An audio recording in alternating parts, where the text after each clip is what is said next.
There is no question that Russia attacked us. Or attacks, ladies and gentlemen, on our Constitution. Attack on the integrity of our elections. There is already, in my view, ample evidence in the public domain on the issue of collusion, if you're willing to see it.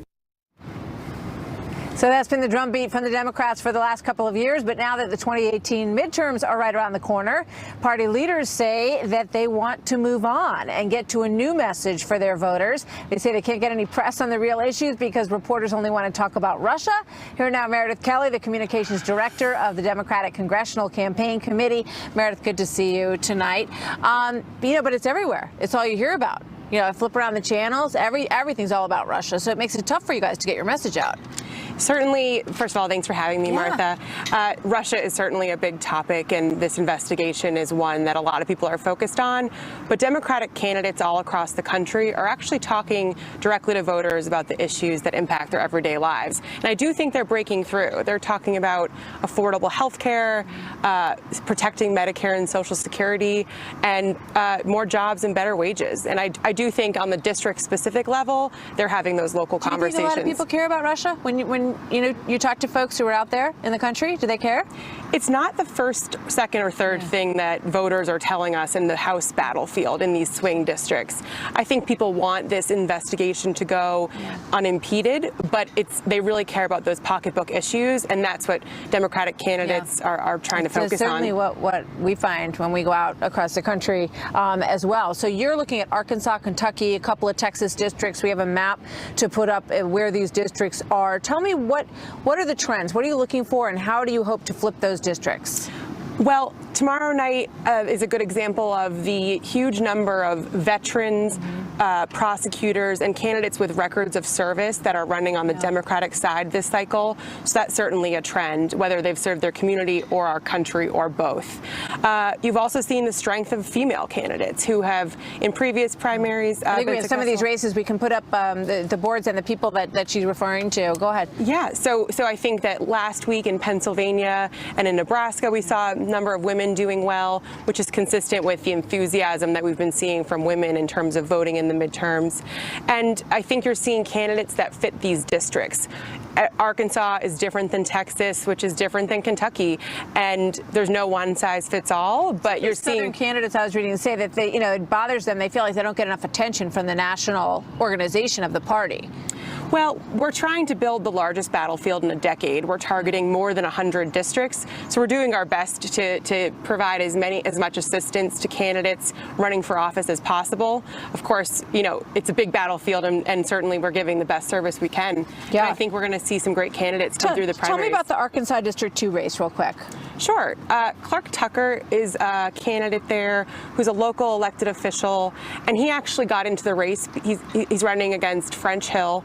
He got into the race because he had cancer, and he saw how French Hill voted to repeal affordable health care, and that motivated him to run. And I do expect him to come through the primary tomorrow night in first place, and that'll be central. Health care will be central to that general election. And Pete Sessions is one that you think is vulnerable in Texas, Republican vulnerable in Texas. Yes, that's the Dallas area, and Secretary Clinton won that district after a long string of Republicans winning in the past.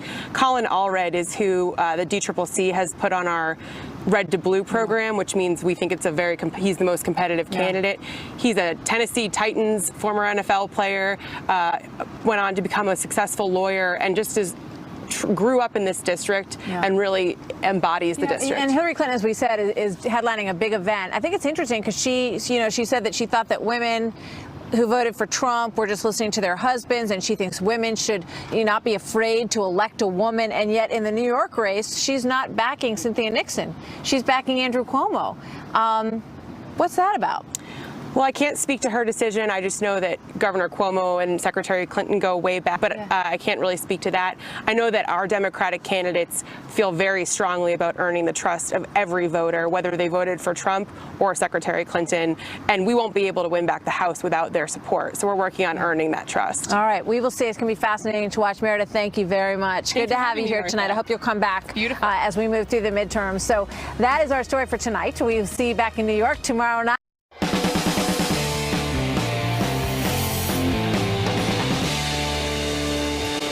Good evening and welcome to Tucker Carlson Tonight. For the past 18 months, Democrats in the Congress and their PR consultants in the press have told you that Donald Trump won the 2016 presidential election, mostly because his campaign somehow colluded with the government of Vladimir Putin. To prove that, they have brought the usual business of government here in Washington basically to a standstill and launched the most divisive special counsel investigation in the history of the country. It has now gone on for more than a year. And yet, remarkably, to this very day, we still have no proof of collusion. Just this weekend, Democrat Mark Warner of the Senate Intel Committee, who is someone everybody in Washington pretends is impressive, was offered a chance on television to provide actual evidence of Russian collusion. He declined. Of course he did. They always do. You've seen this before, but tonight we have something different for you. We have a Democrat who says he has the smoking gun. 3 months ago, we made this offer to Congressman Eric Swalwell of California, who is a member of the House Intelligence Committee. Watch. If you have any evidence at all of collusion, any, and I don't care how small it is, I will give the floor to you, and I mean that, because I want to wrap this up. I'm sure you do too. So we offered the congressman a full half hour live on this show if he could give us evidence, real evidence, of Russian collusion by Trump's campaign. And to his credit tonight, he is taking us up on that offer. There is nothing staged about this conversation, the one you're about to see. If the congressman has proof that Trump people colluded with a hostile foreign power, we will be the first to call for indictments. But if he doesn't have that proof, if after all this time there is still no real evidence of collusion, then we will know for certain that this whole thing is a lie that has badly damaged our country. We're going to find out in just a minute. Meanwhile, the Russia investigation continues to expose deep and terrifying corruption in Washington, and not in the ways the people who launched it expected. On Friday, the New York Times and the Washington Post reported that the Obama administration employed a spy who posed as an advisor to the Trump campaign during the 2016 election. He was a longtime CIA asset who fed information back to federal intelligence agencies. The Obama people lied about doing this, but they did it. As far as we know, nothing like that has ever happened in American history. Richard Nixon was accused of less than that, and he left office. So you'd think the self-described guardians of democracy in the media would be horrified by the suggestion of partisan spying, no matter what they think of Trump personally. But they're not horrified. Instead, they're aggressively defending it like the craven lackeys they are. The Washington Post over the weekend actually ran an op-ed with this headline. We're not making this up. Quote, "The FBI didn't use an informant to go after Trump. They used one to protect him." Amazingly, the New York Times agreed with that. Here was its story in the subject. Quote, "FBI used informant to investigate Russia ties to campaign, not to spy."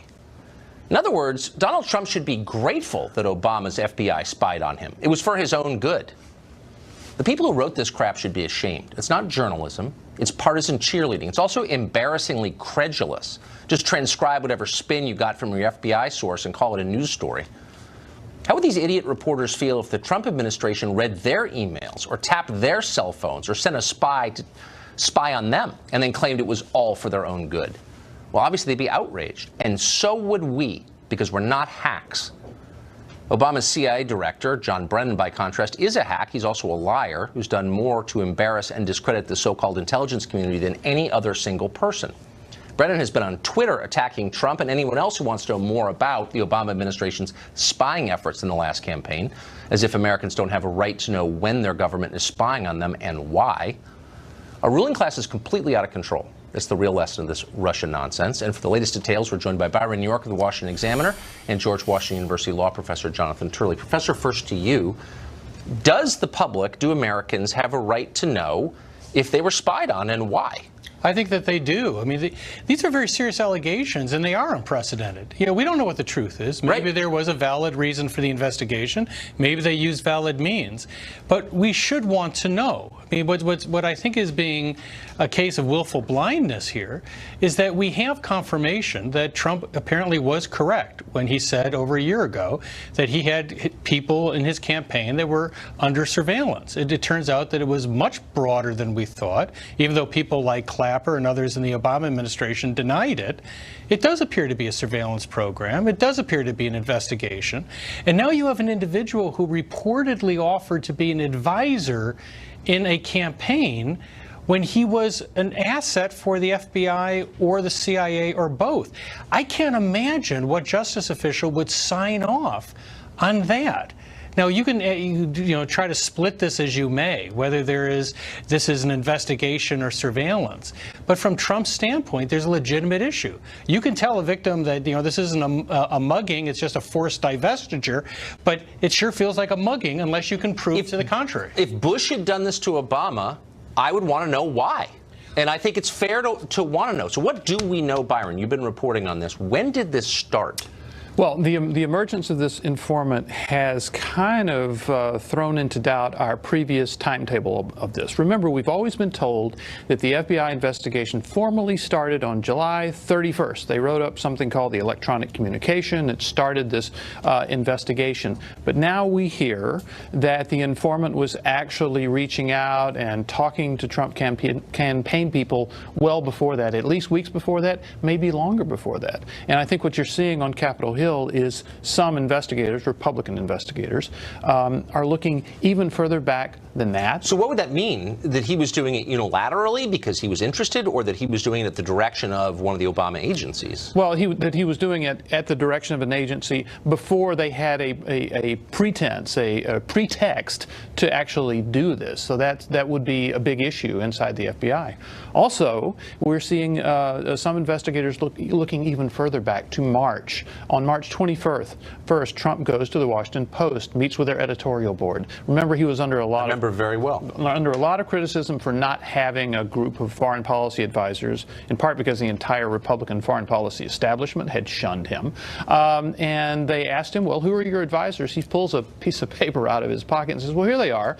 And he reads off a list. And on the list are Carter Page and George Papadopoulos. And we know now that James Comey and Andrew McCabe personally briefed the Attorney General, Loretta Lynch, about them. Back then, that's in March, and then shortly thereafter, they were discussed at what's called the National Security Council Principals Committee, which is Secretaries of State, Treasury, Defense, CIA. All these people are talking about Carter Page then. Totally shocking. Professor, quickly, since you've got more historical perspective on this than most people, is this without precedent? If true, has anything like this ever happened that we know of? I know of no precedent to support this. Now, they have a case to make. The point, though, is for those people that are objecting, what are you objecting to? I mean, this is a serious matter. No matter how you feel about Trump, we need to find out the truth about this. If there was an investigation of an opposing political party, if there was an asset who tried to become an advisor in the campaign, those are serious matters for all of us. And I think that Trump is right. He went about it, I think, in the wrong way. But he has a legitimate objection here that we should know the true facts. Well, I agree, and I don't think it's about Trump at all. Thank you both very much. I appreciate it. Glenn Greenwald is co-founder and editor at The Intercept, and he joins us tonight. You're not a Trump supporter. I don't think this is about Trump. I think it's about oversight of our intel and law enforcement agencies. What do you think of the coverage, which you've been following closely, of this alleged mole in the campaign? It's incredibly bizarre, Tucker, because for the last 2 weeks, all we heard from the FBI, and of course the media reported it uncritically, was that it was extremely dangerous to try and expose or determine the identity of this informant, because to do so would be to jeopardize his life, the life of other people, national security, all the things they always say when they want to hide from the public what it is that they do. And now that the New York Times and the Washington Post published huge amounts of details about this informant, making it incredibly easy to know that it was Stephen Halper, because the Daily Caller 2 days earlier had reported all the same details and named him. We all now know who the informant is, and we know that that was just a fairy tale, that he's not some covert undercover agent, but somebody who's a well-known CIA operative whose name has been repeatedly published in newspapers as a CIA operative and as a Republican operative for decades. And so the whole claim that the media was circulating on behalf of the FBI that this was some sensitive covert asset turned out to be a lie, and the New York Times and Washington Post knew that, which is why they did everything but name him by publishing all of the details to let us know who it is. But it wasn't just the media. I mean, you saw Mark Warner of Virginia, who's on the Senate Intel Committee, who's seen as a pretty sober person, basically threaten his colleagues with criminal prosecution if they in any way divulge the identity. What would be the justification for that? This is what the intelligence community does, Tucker, and I've been trying to essentially make this point for 18 months now, as we've been told we're required patriotically to accept whatever it is that they say. I spent 3 years reporting on the NSA. They constantly said that it would be a crime if we divulged this information, that it would endanger people. As we reported on it, nobody was ever hurt. They were trying to cover themselves and their own wrongdoing and not the national security of the country. And that's the same here. You have people like Mark Warner and inside of the FBI and Justice Department who don't want us to know the name of the informant, not because they're worried about national security, but because they're worried about themselves. And that's why they're using the language they always use. You're going to be engaged in espionage. You're going to be jeopardizing lives. This is what they always say. And the reason why I think the media deserves criticism is because the media knows better than anybody that when they say that, they're in the vast majority of cases lying and trying to cover for themselves. And that's why it's so important that we keep digging. I remember your NSA reporting well, and I apologize to you for not taking it more seriously at the time. You were right. And anyway, I'm grateful that you're doing it, and thank you for being one of the last remaining civil libertarians. Glenn Greenwald, I appreciate it. Thanks, Tucker. Congressman Eric Swalwell says he can show real evidence that the president colluded with the Russian government. But first, we'd like to hear his thoughts on the FBI spying operation against the Trump campaign. The congressman joins us tonight. Congressman, thanks a lot for coming on. Of course, Tucker. Thanks for having me back. So if you found out that the Trump, you're up for re-election, of course, all members are. If you found out the Trump FBI had begun spying on you and was reading your emails and listening to the phone calls of your staff, and in fact had an advisor of yours calling back to FBI HQ and reporting what's going on in your campaign, and they said it's just for your protection, would you feel okay about that? If they didn't have probable cause, I'd be pissed.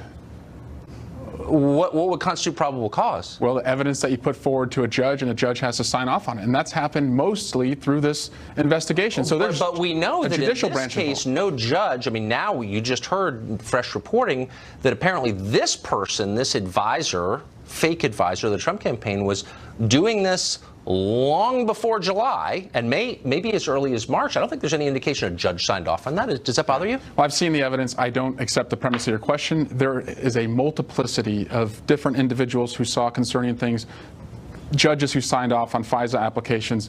Did a judge sign off on this? I mean, I'm quoting the New York Times and the Washington Post here, and they're saying that a longtime CIA asset was spying on the Trump campaign on behalf of the Obama administration. Did a judge sign off on that? I can't go into classified information. I can tell you I haven't reviewed this. It's not classified whether a judge signed off on it. That's I haven't seen anything improper. And I have a right. You brought it up. You said that a judge signed off on it, and I'm saying, is that true? Do you know that? I haven't seen anything improper. I've seen a lot of evidence that was concerning, but what I do see that's improper is a president who is a subject of an investigation using his DOJ to look into the evidence locker. And that's wrong. Let's make it really specific. I said we know from reporting from the New York Times. Wait, so now you're trusting the New York Times? No, because you don't trust them most of the time. You don't trust them most of the time. Look, I'm just saying, if I'm wrong, tell me. You're on the Intel Committee. They're reporting that a guy who was claiming to advise the Trump campaign was reporting back to the Obama agencies. You just said a judge signed off on that, or suggested one had. No, on a lot of the evidence in this case, judges. No, but on that spying operation, did a judge? I can't say on what is being alleged. I'm just telling you all the evidence I've seen. Do you believe a judge signed off on that? I believe a judge has signed off on a lot of good evidence that exists in the case. But on that specific, I mean, does that not bother you? Would you want a judge to sign off on it? If he were spying on your campaign, Trump is spying on your campaign, would you? And we don't really know whether a judge signed off on it. Would that be good enough for you? It's a great question, Tucker. Considering it's a great question. All the evidence I've seen in this investigation of all the contacts that Trump's had with the Russians, I would want judges to sign off on anything that would make sure that a foreign adversary wasn't meddling in our election. Do you care if a judge signs off on spying operations that are waged against political campaigns? Well, is that of interest to you? I think you have to be a little more careful and understand the political consequences. But so far, I haven't seen. What about the moral and legal consequences? Should a judge have to sign off on a spy within a presidential campaign, especially when the agency is controlled by the opposing party? Should a judge have to sign off on that? We should trust judges to be independent, investigators to be independent. I haven't seen any evidence of impropriety yet. But I've seen a lot of obstruction. You don't know if a judge signed off on it, and you don't care. That's the take. I mean, I don't want to put words in your mouth. I know, but I'm not going to give you classified information. I'm going to tell you. Why would that be classified, whether a judge signed off on it? Why can't I know that? Because I'm not going to comment on New York Times reporting of classified information. What I'm telling you is the evidence I've seen. Happened? The evidence I've seen, Tucker, there were very good reasons to be concerned about the contacts that the Trump campaign had. So, and I can go into that evidence. Look, we're going to spend the whole next segment going into the evidence, and I can't wait to hear it. And if you can convince me, I'll call for indictments, and I mean that with total sincerity. But aren't you concerned about the leaking that's taking place on this story? I don't know. Were you concerned that the dossier was leaked? Did that bother you? Yeah, well, I thought the dossier was the beginning of this investigation, and now you're moving it to it was no, but look, I'm just saying, you're very upset. And shifting. Here, it's really simple. I'm an American. Yeah. If it turned out the Trump FBI was spying on your campaign, even though I don't agree with you on the issues, I would say you better have a pretty good freaking reason. A damn good reason. Spying, exactly. And you better have legal pretext, and you better have a judge's order. But they didn't have a judge's order. You know that. But it doesn't bother you. And I'm asking why. No. I'm telling you that I have seen a lot of evidence, a lot of contacts that the Trump team had with Russians, that judges, I would be asking for them to... But you've seen no evidence that this mole was approved by a judge. You're trying to get me to acknowledge something that we have not acknowledged yet, and I'm not going to do that. You're hiding behind. No. There's plenty of evidence. You don't have to be a lawyer. You don't have to have the access I have to be concerned. Well, let me just say, I'm obviously not going to move you into the factual realm. Or into the break a law realm. Look, if it turns out that they spy on your campaign, as God watches, I will call them out for that because I think it's immoral. If they didn't have probable cause? Probable cause means nothing. They need a judge's order, as you just said. The rule of law is based on probable cause. Okay. We're going to take a quick break. In just a minute, the congressman will present his evidence that the collusion investigation is real and that the Trump campaign worked with the Putin government in order to beat Hillary Clinton in 2016. Stay where you are.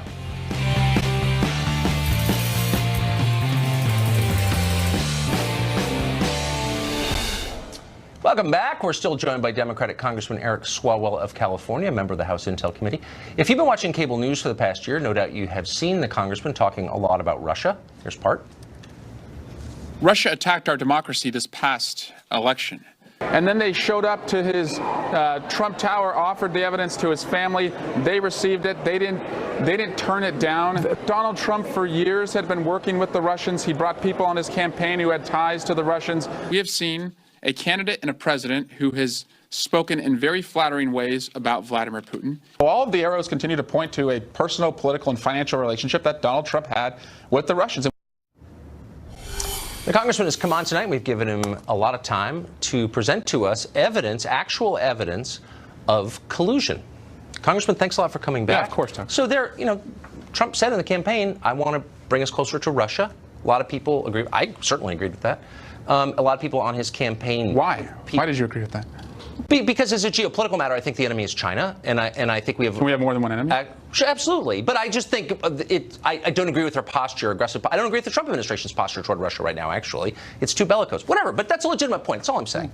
It doesn't make you a traitor. But is there actual evidence?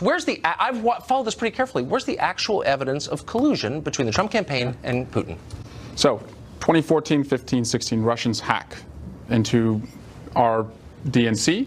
They weaponize social media. 2015, they make what I think is the first approach that we know.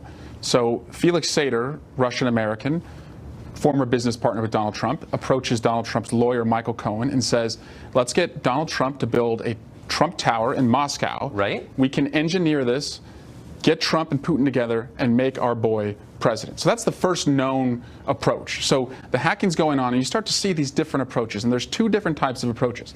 There's the approaches to get Trump and Putin together, which is unusual because he's a candidate. And then there's the approaches to preview the hacked emails that the Russians have against Hillary Clinton. So you see that offer made to George Papadopoulos while he's over in London by a Russian. He lied about that. He pled guilty to lying, admitted that it occurred. You see the approach with the June 9th meeting, the Agalarov family, Russian developers close to Putin, trying to get Trump and Putin together. They offer, dirt on Hillary Clinton. That June 9th meeting, they move heaven and earth, Donald Trump Jr. and Paul Manafort and Kushner, to take the meeting, right? Donald Trump, days before the meeting occurred, once his son knows the meeting's happening, tells the world new information's coming out about Hillary Clinton. Days after the meeting, Julian Assange tells the world that Hillary Clinton emails are coming out. Then you start to see the hacked emails released. What does candidate Trump do? He doesn't disavow them. No one in the family says we had taken these meetings.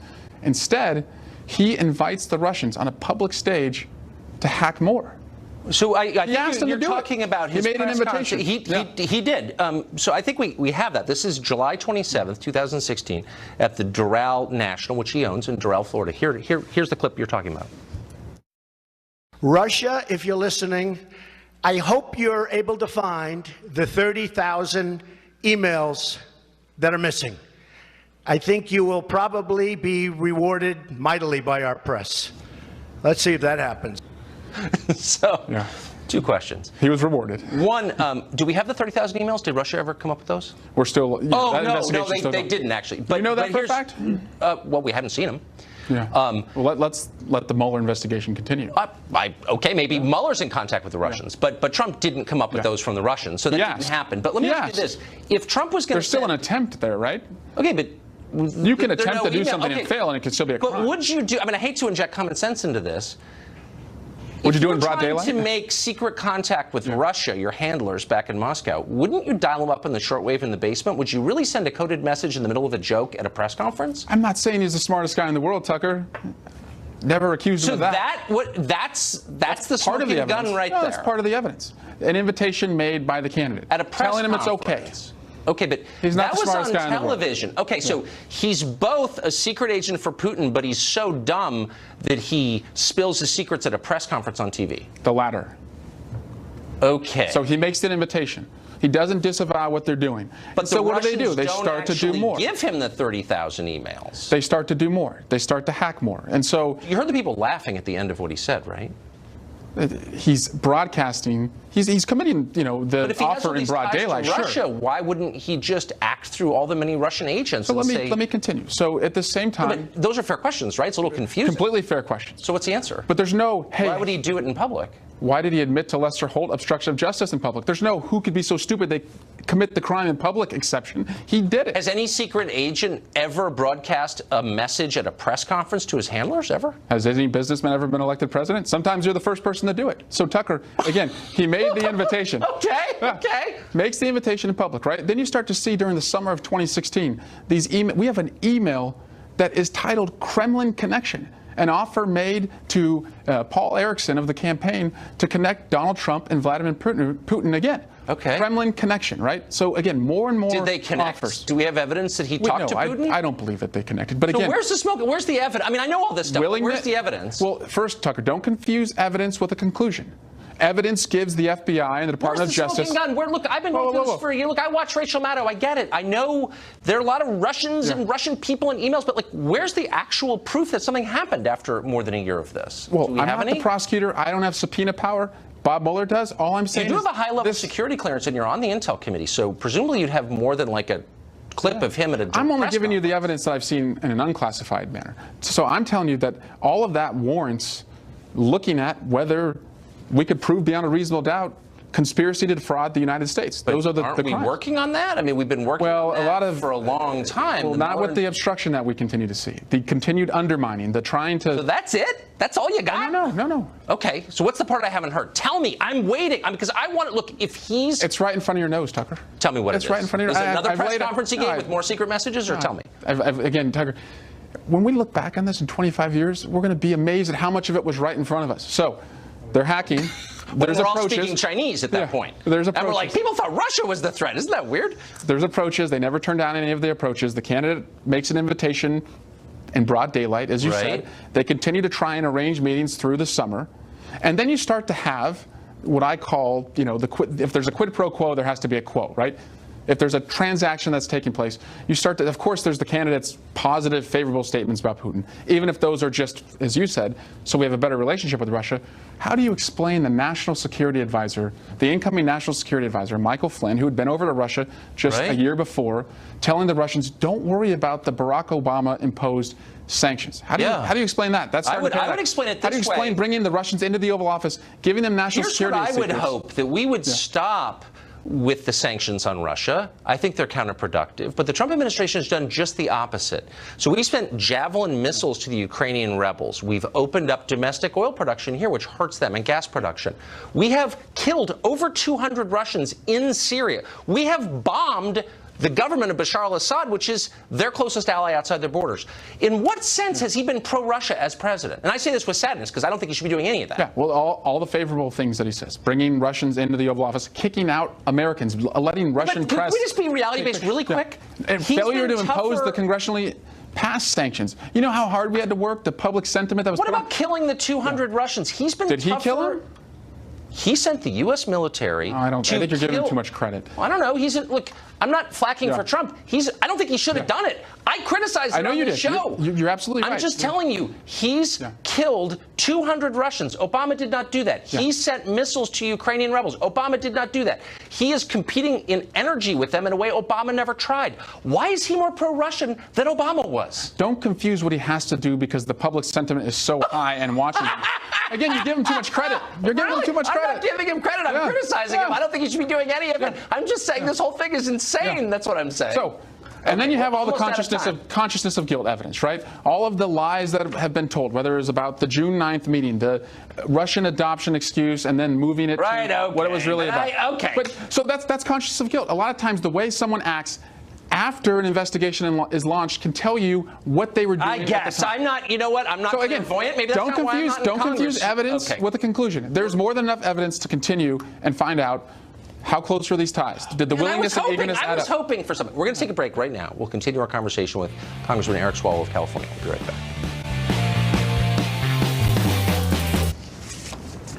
We're continuing our extended conversation with Congressman Eric Swalwell, Democrat of California.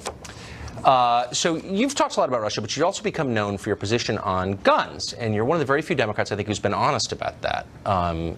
You say that the U.S. government ought to ban a certain species of rifle. You wrote a piece about this. This is not a secret view you have. You wrote it in USA Today. And you say this: we should ban possession of military-style semi-automatic assault weapons.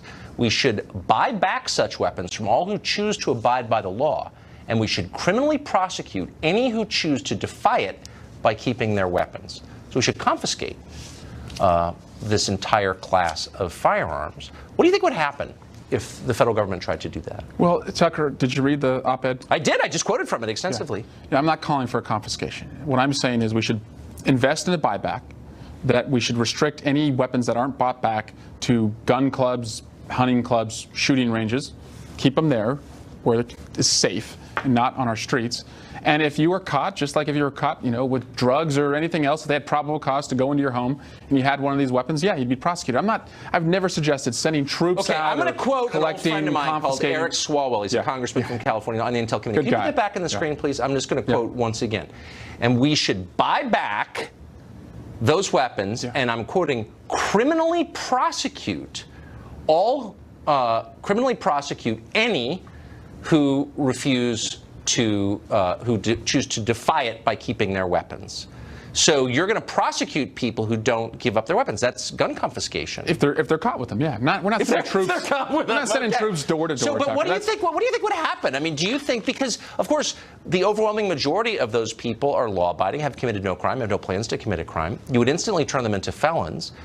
Do you think that you would have a civil war? Are you worried about that? What do you think will happen if we do nothing? You think more kids will be killed? I'm not.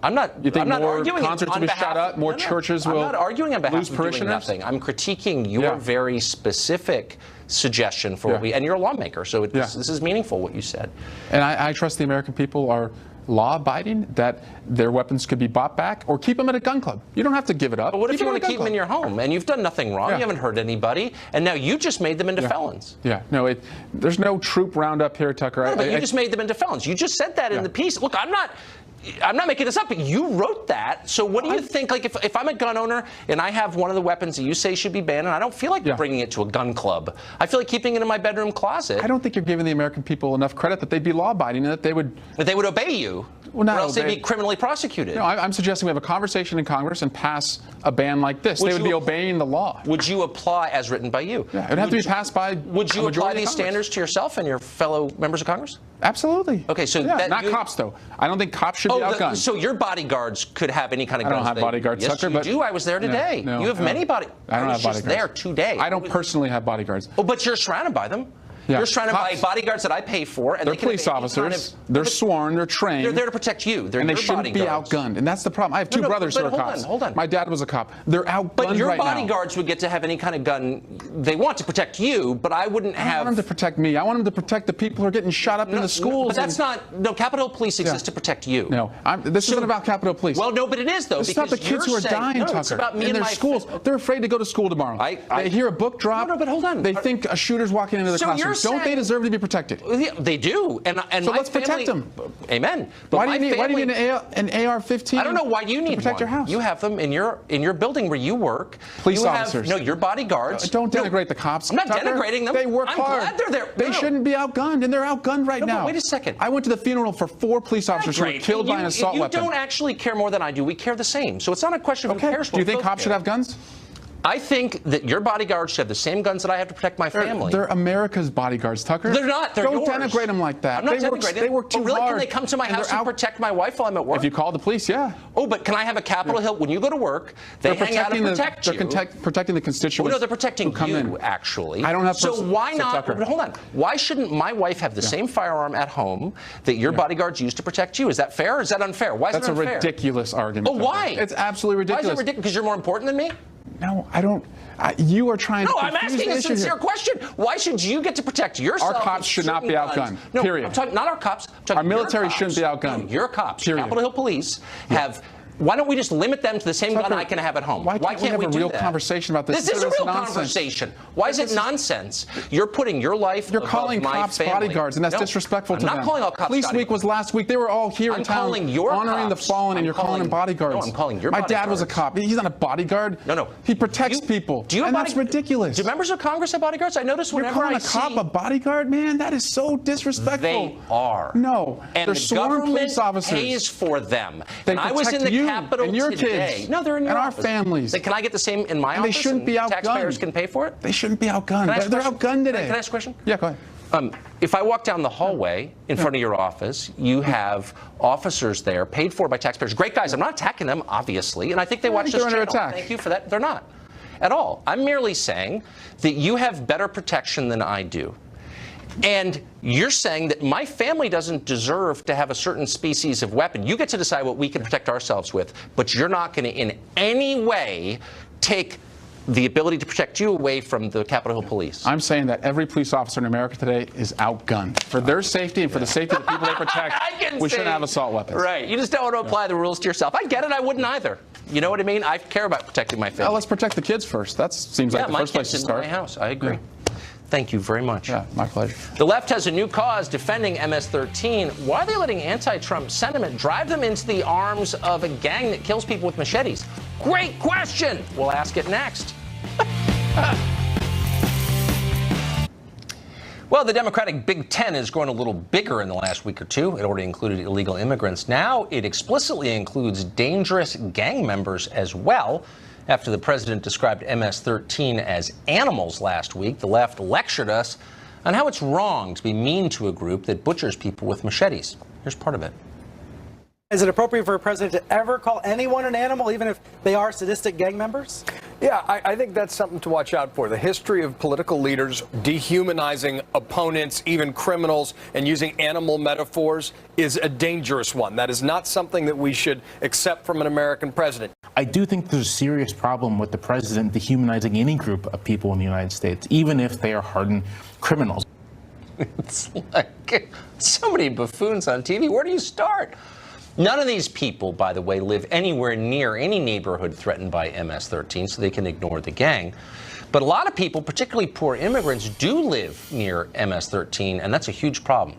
Timothy Sini is district attorney in Long Island. It's become an MS-13 stronghold. He knows a lot about the gang, and he joins us tonight. Mr. Sini, thanks for coming on. Thanks for having me. So, do you think that of all the people you could defend in America, MS-13 would be like near the top of the list of groups that you'd want to stick up for?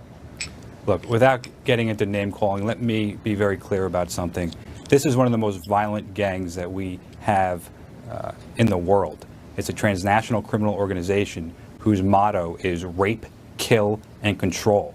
And on Long Island, I can tell you firsthand, in September of 2016, they brutally killed 2 beautiful young girls. And in April of 2017, they killed 4 young boys in Central Islip, brutally hacking them up with machetes and other instruments. This is a gang that must be taken extremely seriously. And that's why Suffolk County, whether it's the police department, my office, or our federal partners, are all working together to eradicate this gang from our communities. So tell me if my impression is right, that MS-13 isn't really active in the neighborhoods where, say, I don't know, MSNBC contributors might live. It's really immigrants who were getting the brunt of this.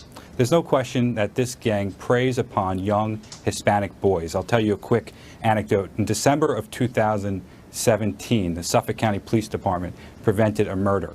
They received a tip from the community. They did surveillance, and they actually interceded in an attempt by MS-13 gang members to abduct a young Hispanic boy from Brentwood. And that's a hamlet in Suffolk County that is a very diverse hamlet, and it includes a large Salvadorian population. Time in and time again, this gang preys upon young immigrants. We need to do everything in our power to protect everyone in Suffolk County, everyone in this country, including immigrants. And this gang is one of the biggest threats to their safety. It's unbelievable. And now they're, of course, a big Democratic constituency. Machine, thanks a lot for coming on and for that perspective. I appreciate it, since you actually know what you're talking about. Well, Hillary Clinton's World Bitterness Tour went to Yale this weekend. She was the commencement speaker. Yale's very impressive. Mark Stein is with us next. Living through a full-fledged crisis in our democracy. Now, there are not shanks in the streets, but what's happening right now goes to the heart of who we are as a nation. And I say this not as a Democrat who lost an election, but as an American afraid of losing a country. So as a general matter, if you watch the show, you know we don't cover Hillary Clinton because she's sad and we feel sorry for her, for real. But then she showed up at Yale, which, as you know, is one of the most impressive places in the world with some of the smartest kids on the planet. Obviously, we're very impressed by Yale. They invited her to be the commencement speaker, and so we kind of have to cover it. During her totally not bitter at all address, Clinton pulled out a Russian hat, because she's hilarious, and said, quote, "If you can't beat them, join them," because that's not a cliche. Of course, we could never beat author and columnist Mark Stein at analyzing this behavior, so we're outsourcing it to him, so our hands are clean. We're not being mean to Hillary Clinton, who deserves our pity. We're letting Mark Stein explain it for us. Hey, Mark. Hey, Tucker, I love the way that Hillary is now doing visual comedy.